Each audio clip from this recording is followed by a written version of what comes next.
किसान दिवस है। पूर्व प्रधानमंत्री, पूर्व कृषि मंत्री और देश के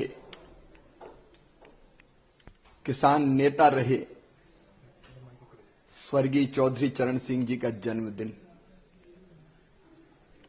उन्होंने अपना पूरा जीवन किसान और कृषि की सेवा में गुजारा। वो धुन के पक्के थे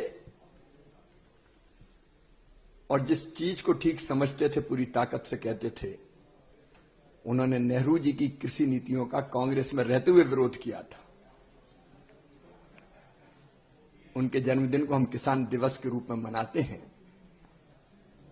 और प्रधानमंत्री श्रीमान नरेंद्र मोदी जी के नेतृत्व में कृषि के विकास और किसान के कल्याण का एक महायज्ञ चल रहा है। प्रधानमंत्री जी ने जो किसान कल्याण की नीति बनाई है उसके 6 प्रमुख सूत्र हैं। उत्पादन बढ़ाना, पर हेक्टर उत्पादन कैसे बढ़े, यील्ड कैसे बढ़े, उसके लिए नए बीज, उसके लिए मैकेनाइजेशन, उसके लिए सूक्ष्म सिंचाई योजना, कई तरह की योजनाएं उन्होंने बनाई। टेक्नोलॉजी का इस उपयोग, उत्पादन की लागत घटे, प्रधानमंत्री किसान सम्मान निधि, कम ब्याज पर किसान को कर्जा, संस्थागत ऋण बढ़ाना और फर्टिलाइजर सब्सिडी तो पिछले साल ही 1,94,000 करोड़ थी। सस्ता खाद मिल जाए, अच्छे बीज मिल जाए, ठीक दाम देने के लिए एमएसपी पिछले 10 साल में लगभग दुगनी कर दी गई। और कांग्रेस या यूपीए की सरकार से कई गुना ज्यादा खरीदी भी की। प्राकृतिक आपदा में किसान को राहत देने के उपाय, प्रधानमंत्री फसल बीमा योजना, संकट के समय सरकार किसानों के साथ खड़ी है।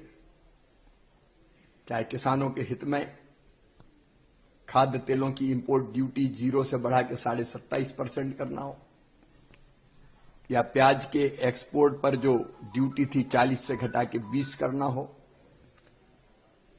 या चावल के निर्यात पर जो मिनिमम एक्सपोर्ट प्राइस थी उसको खत्म करना हो।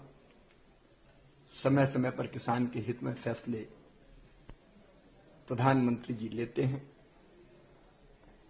कृषि का विविधीकरण, नुकसान हो जाए तो भरपाई, प्रधानमंत्री की फसल बीमा योजना के अंतर्गत केवल 33,000 के किसान के प्रीमियम जमा करने पर 1 लाख, केवल 33,000 करोड़ की 1,65,000 करोड़ रुपया प्रधानमंत्री फसल बीमा योजना के माध्यम से किसानों को क्लेम मिला है। कृषि के विविधीकरण के, क्रॉप डाइवर्सिफिकेशन के प्रयास हो या प्राकृतिक खेती हो, जैविक खेती हो, एक यज्ञ चल रहा है जो कृषि के विकास और किसानों के कल्याण के लिए है।